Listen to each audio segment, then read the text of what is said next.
I just want to read to you or discuss this awesome happiness survey research report that came out from Harvard University recently. And what they did was they said there's 7 things they discovered that makes us happy. And I'll go through them really, really quickly. So the first one is meditation. And I've started doing this a little bit more so recently. It's helping actually a lot through breathing exercises. I've got this Fitbit watch, which is half the price of an Apple Watch, and there's a great breathing app there which helps me do that. Next one is be kind.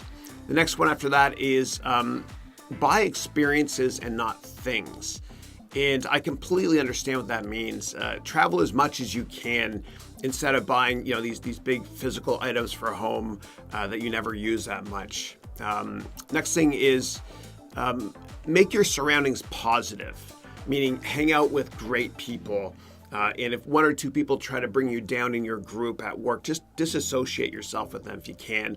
And in terms of making your environment more fun as well, I believe that we set the soundtrack to our own lives, meaning music. And so I love listening to classical music or soundtracks from great movies like the movie Inception when I want to get into a peak mental state.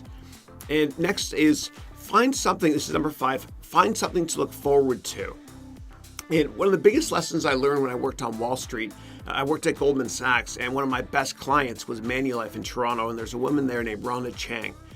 And I burned out one time because I worked way too hard and I didn't take breaks. And she said that, Chris, the most important advice I can ever give you is the second you come back from a vacation, the first thing you should do is open up your calendar, look 6 months out and book your next vacation. And that gives you something to look forward to as well and makes you not burn out as well. Next, number 6 is physical activity, which releases serotonin, of course. And I always find that if you want something to get done, you give it to a busy person. And really busy people, are really good at organizing their schedule so they make time for exercise, family, work, etc. If you don't treat your body right, this won't work that well. Lastly, number 7, do what you're most passionate about in life or do what you're best at. Mark Twain had that great quote, which I open every one of these webcasts with which is, the 2 most important days in your life are number 1, the day you're born, and number 2, the day you find out why. So do something you love doing, and as Confucius said, you'll never have a job for the rest of your life.